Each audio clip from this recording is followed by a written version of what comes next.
Hello, I'm Simon Whistler, you're watching TopTenzNet, and in the video today, 10 more impressively dedicated people. As we've mentioned before several times now, the world is full of people who commit a sizable percentage of their waking life to achieving goals that would seem unusual or impossible to ordinary folk. Something that we think should be applauded because it's nice to know there are people out there who'd spontaneously develop the ability to fly or headbutt a nuclear missile out of the sky if it prevented them from doing what they loved. Join us in this video today as we chronicle the stories of 10 legendary people more dedicated to their goals than any Greek hero. Number 10. John Burkhill, the fuzzy-haired aviator of generosity.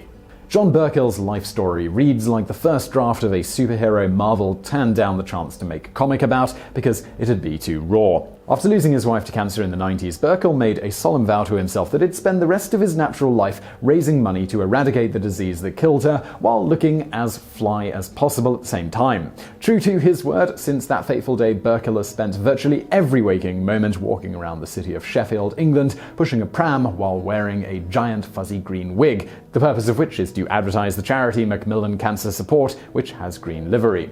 All of the money that Burkhill raises, he gives to that charity. Now, in his 70s, Burkhill has made it known that he won't stop walking until he's raised at least £1 million for Macmillan, a goal he hopes to accomplish by collecting donations and running in races with his trademark pram and wig. To date, Burkhill has raised several £100,000, been awarded a British Empire Medal, and carried the Olympic flame when it passed through its city in 2012. He's also run in countless marathons, presumably so that one day he might have calf muscles strong enough to simply kick cancer to death. Number 9. Chen Zhitong, master of claw machines. Gifted with a steadier hand than a surgical robot playing Jenga, Chen Zhitong is a marked man in his native China thanks to his uncanny ability to dominate those silly claw machines you occasionally see in restaurants. Zhitong claims to be able to tell on site whether or not it is possible to win a prize from a specific claw machine, and he's also admitted that he's been banned from a number of establishments due to his habit of clearing out individual machines of all their prizes in a single gaming session. Zhitong is so good that in an attempt to stop him swaggering into their store with a pocketful of change and walking out with an armful of stuffed bears, owners of claw machines who know he's in the area will simply attempt to buy him off to keep him at bay. After winning 15,000 stuffed animals in a single year, Zhitong grew tired of having to body check 50 Eeyores to use the bathroom and decided to donate the bulk of his collection to a children's hospital. If you're wondering if this story can't get any more adorable, well, the hospital was specifically for blind and deaf children. Number 8. Evan Amos, the king of console photography.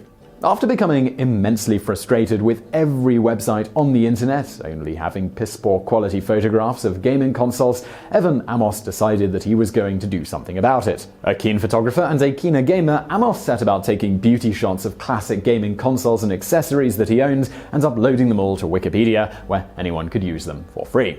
After noticing that his photos were pretty much the only high-quality, professional-grade photos of these devices in existence, even the companies that produced some of the consoles that Amos took pictures of didn't have clean shots of them, Amos decided to start taking photos of older, more obscure consoles and gaming accessories. Asking like-minded folks to support his endeavor to chronicle every gaming system in history, he set up a page on Kickstarter. The really impressive thing, though, is that Amos's pictures are of such high quality that nobody has tried to improve upon his work, with some of the pictures he's taken being used by the companies that actually made the devices. Number 7. Steven Reisman, the man who made it rain $2 bills. Steven Reisman is a man with perhaps one of the most relatable problems in human history. He has far too much money. Specifically, Reisman, a highly successful lawyer, was sitting around one day contemplating how to use his vast wealth to help his fellow man when he was given the answer in the form of a $2 bill that he was given with his change from a cab ride. According to Reisman, the bill was like a sign, and as soon as he saw it, he realized what he could do to make the world a better place. He could make it rain. Since that day, Reisman has made a point of giving $2 bills to everyone he meets, hoping that, like him, seeing it will brighten their day. An equal opportunity baller who believes the power of the $2 bill isn't necessarily its physical value, but the value people ascribe to it because it's rare and unusual, Reisman frequently hands out the bills to rappers. So, well, why? Well, because Reisman is a massive fan of hip-hop and he doesn't let the fact that the artists he follows are millionaires stop him from trying to brighten their day. Because of this, Reisman has handed $2 bills to everyone from Kanye West to Drake. It's also worth noting that he likes throwing handfuls of the bills into the air at Justin Bieber concerts, apparently just because. So yes, if you've ever wondered what confidence looks like, it looks exactly like a middle-aged man making it rain at a Justin Bieber concert. Number 6. Benedict Jebakumar, the Iron Avenger. Apparently in India, it's a common scam on rural roads to throw handfuls of nails into the path of oncoming traffic and then sit nearby offering puncture repair. After having the tires on his bike popped one too many times by this predatory and, to be honest, kind of dickish scam, one man decided that he'd had enough. That man was Benedict Jebakumar, an engineer from Bengaluru with a 9-pound moustache and a seething hatred of scammers who prey on those trying to make an honest living. Initially, Jebakumar would spend hours per day picking up every single nail that he came across on his way to and from work with his bare hands. Now, this only served to annoy the scammers, who began throwing even more nails into the road. So Jebakumar decided to get his Tony Stark on and cobbled together a high-tech nail-finding device, which was a magnet on a stick. He now uses it to collect nearly a kilogram of nails every day. Not content with cutting off the scammer's revenue stream, though, Jebakumar carefully catalogued his findings so that he could report them to the police and get them arrested. Number 5. David Chandler, the postbox fanboy. Despite being an integral aspect of the country's revered postal system, nobody in Britain is really quite sure exactly how many iconic red postboxes are dotted around the country. That is a fact that didn't sit well with one David Chandler, who decided one day that he's going to take a picture of every single one of them. This is a goal that even he admits is likely impossible because of how many tens of thousands of postboxes there are across the country. Yes, Chandler openly admits that he has undertaken a futile, nigh impossible task, but he still wants to do it anyway because sometimes it's about the journey, not the destination. Knowing that the task he set himself upon would be impossible for a man as fast as a cheetah who had cameras for eyes, Chandler has taken to outsourcing his goal, running a website where people can send him pictures of postboxes that he hasn't had a chance to visit yet. Number 4. Jamie Owen, the Mountain Man. After struggling with autism his entire life, Jamie Owen discovered as a teenager that climbing Mount Snowdon in Wales had a remarkably soothing effect on him. Wanting to continue chasing that snow-topped dragon, Owen decided to climb another mountain a short while later, and then another one a short time after that. You can probably see where this is going. After realizing that he enjoyed mountaineering and that the act of conquering massive mounds of earth and rock made him feel good, Owen decided to dedicate his life to climbing as many as he could. Because climbing mountains is expensive, Owen keeps his skills sharp by climbing the first mountain he conquered, Snowdon, every single weekend. Or, to put it another way, Owen walks a kilometer into the sky every week for fun. Number 3. Derek Murphy, the Running King. The act of running for a very long time in a single direction without stopping is a commendable achievement you are entitled to feel good about accomplishing. But the thing is, running a marathon is kind of hard, which is why some people just lie about running them. It's not like there's a person out there who spends his free time combing through pictures of marathons to catch liars, right?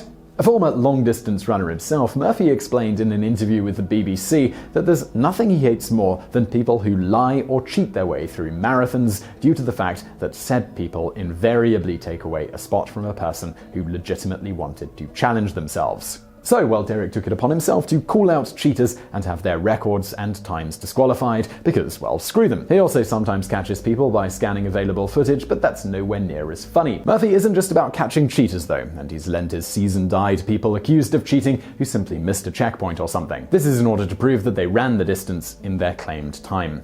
Number 2. Dale Irby, sweater vest connoisseur. After accidentally wearing the same fetching sweater vest for 2 yearbook photos in a row and having his wife mock him endlessly for being so predictable, a Texas teacher named Dale Irby thought it would be kind of funny to see how long he could get away with wearing the same vest before people other than his wife noticed. And what was the answer to that? Well, that was about 40 years. According to Irby, he held on to the vest and the shirt that he'd worn in those 2 photos until the day he retired, pulling them out of his closet once a year whenever he had to pose for his school's annual yearbook photo. The end result was a series of yearbooks in which it looked like he'd worn the exact same outfit for 4 decades straight, and presumably included Irby laughing his ass off when someone finally noticed and asked him about it on his last day.